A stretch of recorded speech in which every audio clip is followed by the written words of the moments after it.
Hi, everyone. My name is Liz Caffrey. Welcome to today's webinar, and thank you for joining us. I'll be your host, and for today's session, we're going to dive into everything you need to know about LimeTrader, how to set it up, how to trade smarter, and how to make the most of the tools we've built. So first, a quick intro into who we are. Lime Trading is a US-based brokerage built specifically for active and professional traders. What makes us different? We focus on performance over hype. Our platform offers institutional-grade execution, low-latency infrastructure, and powerful customization so you can design your trading environment your way, from charts to indicators to watch lists. So everything in LimeTrader, from the custom workspaces to the no-code strategy tools, is built based on feedback from real traders. That means that you're getting to see features that solve real problems. So in this walkthrough, you'll see how easy it is to switch between demo, paper, and live trading accounts, so you can test strategies safely or run parallel setups as needed. I'm now going to pass things off to Gabriel, who will be joining us to show you how to get the most out of our platform. Hi, Gabe. Hi, Liz. Hi, guys. My name is Gabriel Salas. I've been working with the Lime Group for a couple of years now. I work at a completely different division, which is Lime FinTech, LimeX, which is a fintech platform. Liz and the team at Trading asked me to come and show you a little bit of what I do as a user. So it's a first-person demonstration of what I use as a user and trader on the platform, rather than a representative of Lime Trading Corp, as it were. So why did I started using Lime Trading and their platform? To be candid, the first thing that caught my attention is that they offer a pretty interesting demo account even before you sign up as a client.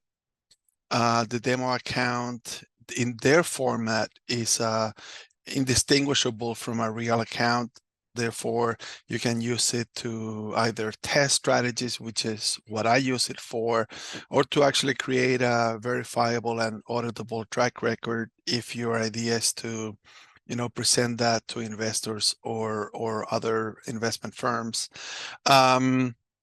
Once I funded my little account here, I have a couple of tech stocks. And once I funded my account, I became a formal client. I had access to a paper account, which the difference with the demo account is that the demo lasts 30 days only. The paper account, you can run it permanently. There's some chance if you become a customer with some use and you use your paper account, you can actually ask for a couple of accounts there.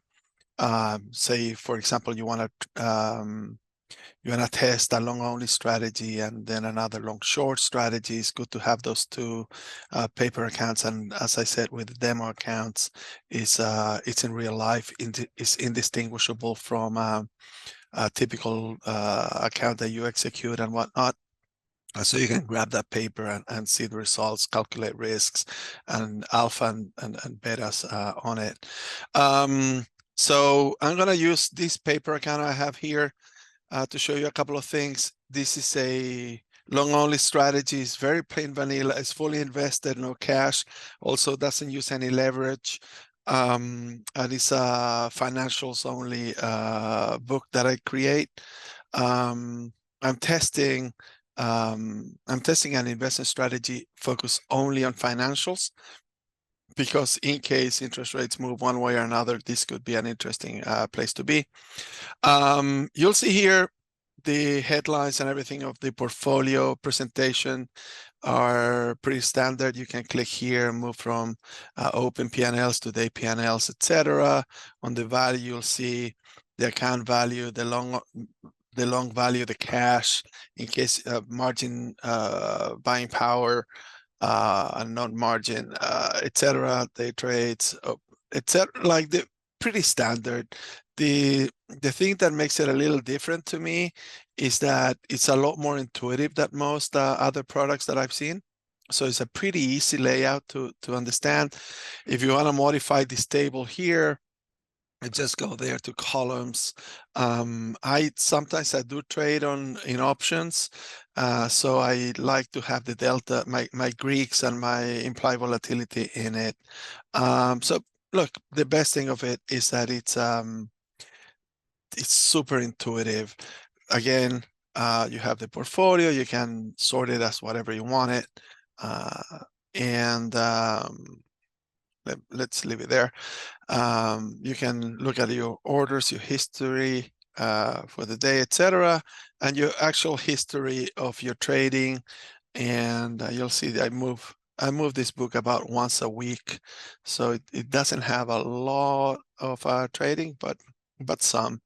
You can move it for instruments, the periods, and all types of operations. So, but again, the best part here is that even though it will have about the same things that other platforms have, here the access and the visibility of those that information is pretty intuitive and easy to get. The second part is this block here on the top right, which is, for me, it's kind of the trading side of things.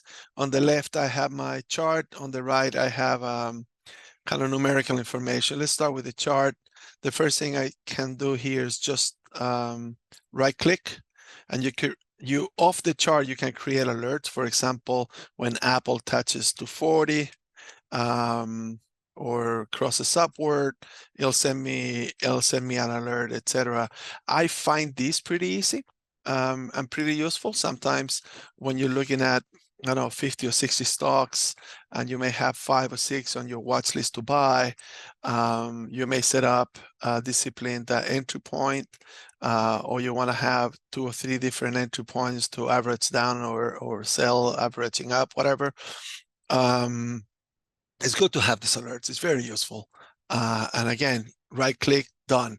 You can also put limit orders here, market order of the chart.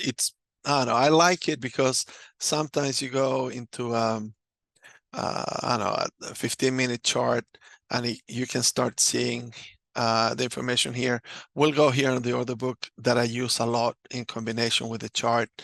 The second thing with the legend is simply like it shows you all the information about each point in time.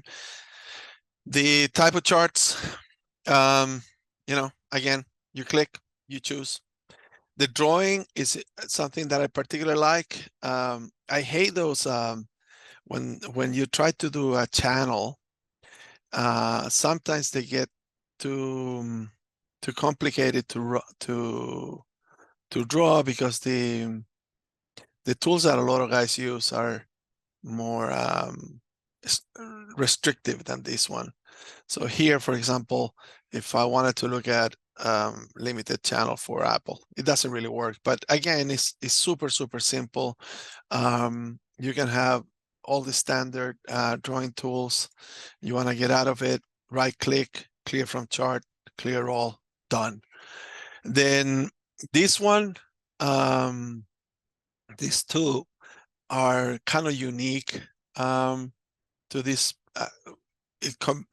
Typically, I don't find them in trading platforms. You can find it in analytic platforms, but here the great thing is that it's all in one place. So let's move to days, and I want to show you here patterns. Say I always like cap and handle, and let's say bearish and bullish flag, a channel, etc. You can just click there and it comes pretty quick.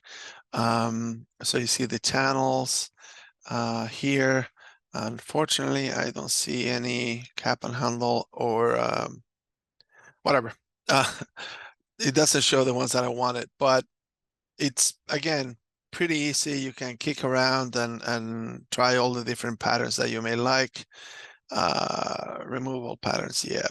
All right, so the next one is indicators. Say, I'm not gonna go through all of them because you can do it yourself, but I use the alligator, the Williams alligator usually. Again, you can look at it immediately here. You'll see, well, this is not very good for Apple. This is the jaws line. So the jaw, the teeth and the lips are inverted, so it's pretty bearish for it. But you know, what I personally look at is all these indicators and patterns. I always compare it with the volumes.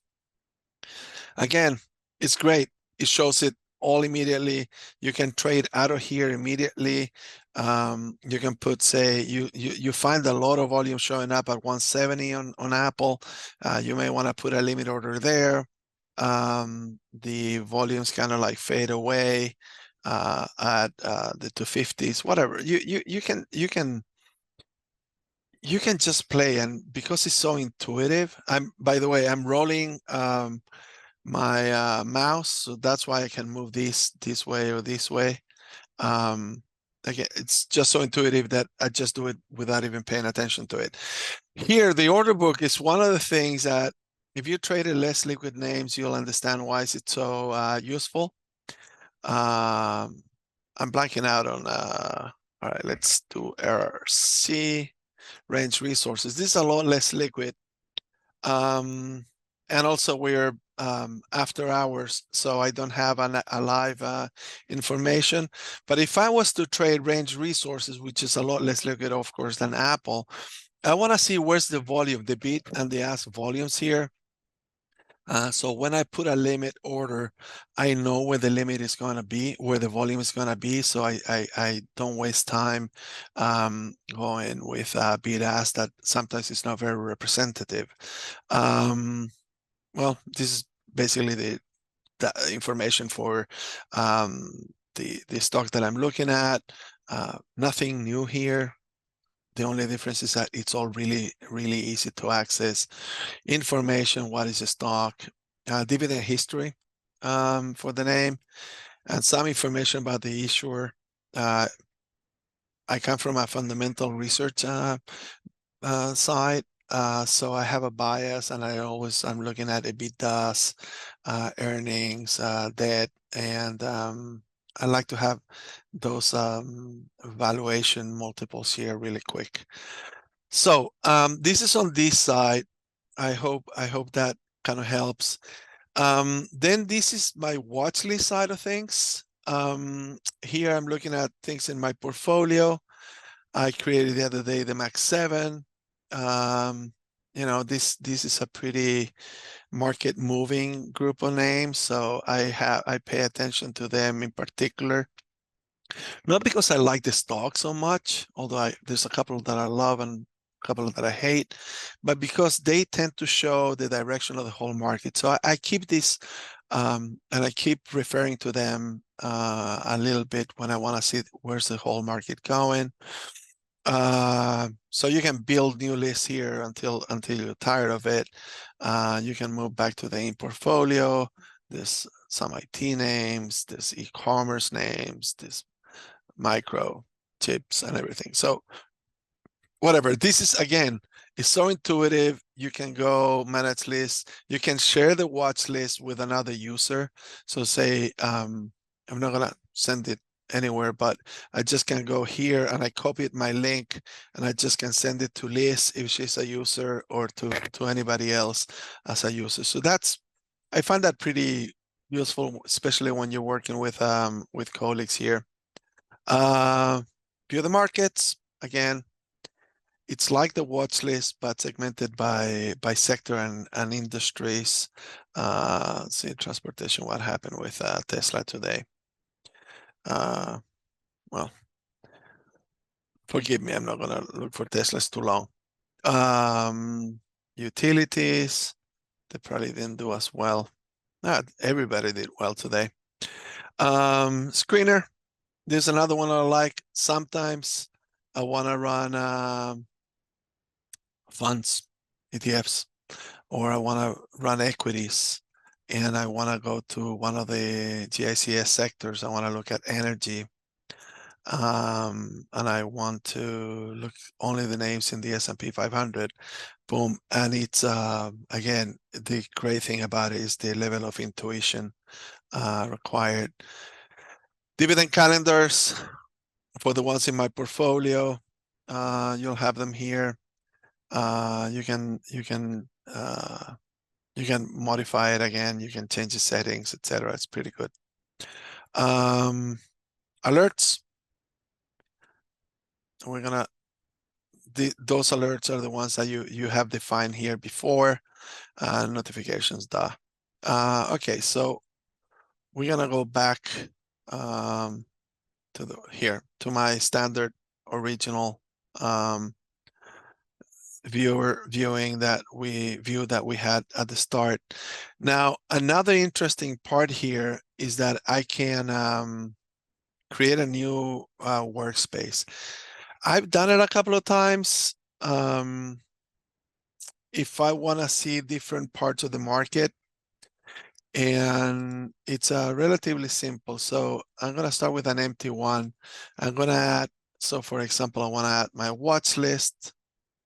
I'm going to click it here. I want to add, say, a multi-leg order widget.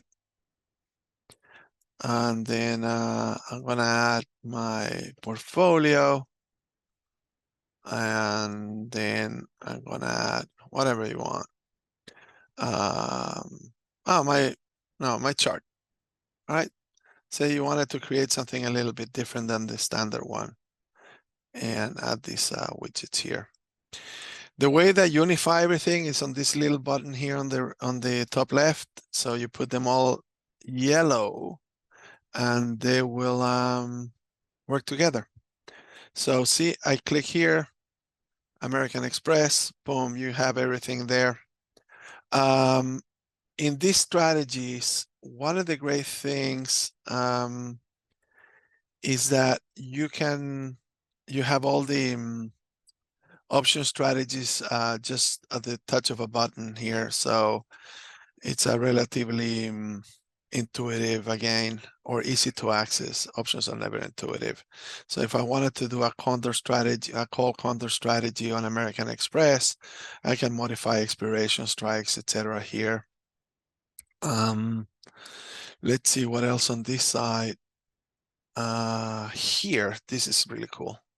No, yeah, you can add the delta and theta here. If you want where was it? If you want to look at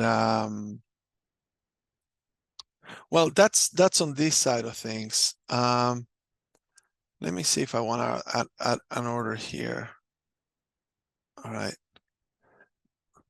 No, I'm not gonna go. I don't want to ruin my account here, but this is pretty standard, and sometimes I use the new workspace when I want to have a little bit of a different look of what I'm doing. Going back to the original, one thing that I missed, and I apologize for that, is here on top of the chart and the options side and the order side of things. Here's the options chain. So you can move from between cash equities and options, relatively simple. In the options chain, one of the things that I'm a little obsessed with are the Greeks. I pay a lot of attention to deltas and that the implied volatilities doesn't escape from what I consider reasonable for range. They seem to be fine. And also I take a look at the gamma to avoid gamma squeezes that, sometimes they catch you and it's never pretty. So again, you modify this on this on the column selector. You can take out gamma, you want to put theta in again. You want to see where the open interest is. Sometimes that's very good. I hate when I'm caught with an option that it's far from where the volumes are. So where's the open interest? Well, this is a very illiquid name, so let's go to something a little bit more used. So Microsoft, here you have the open interest. Say this where it's very liquid, but let's move a little bit. Let's go to a leap.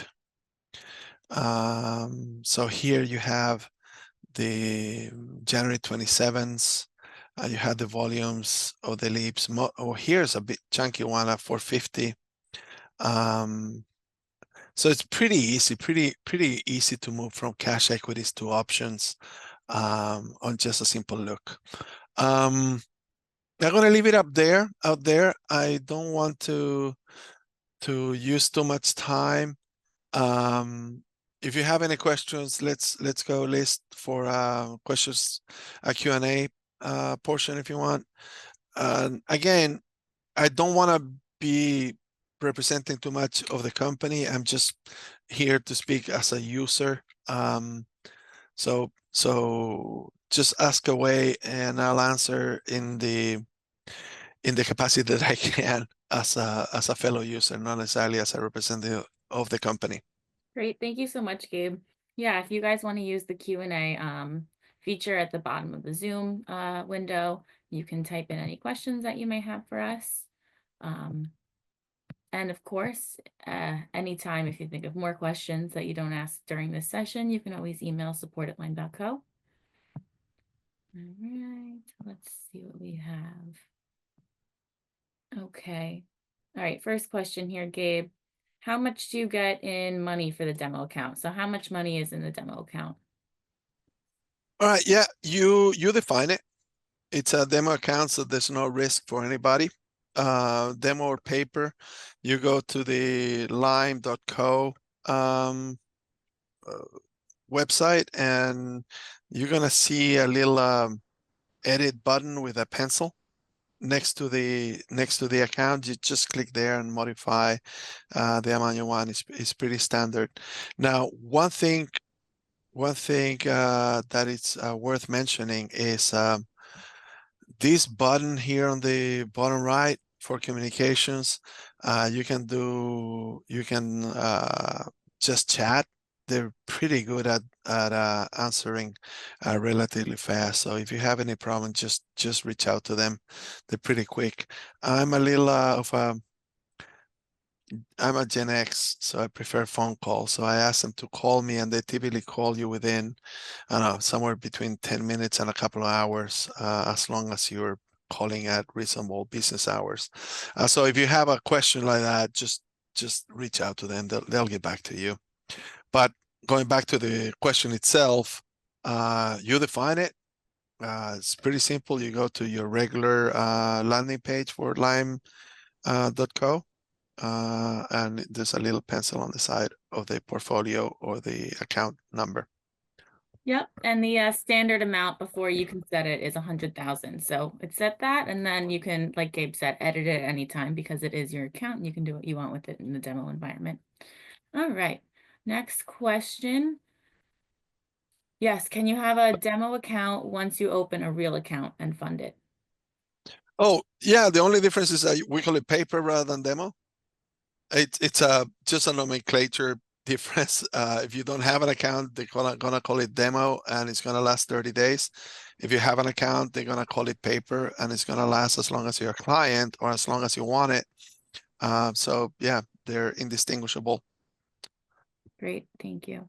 And we had someone ask for the support email. Like Gabe said, you can always reach us in the chat on the left-hand side of the platform or myaccount.lime.co. And the support email is support@lime.co. And then we have another question here for you, Gabe. How can you view your trading history? Here.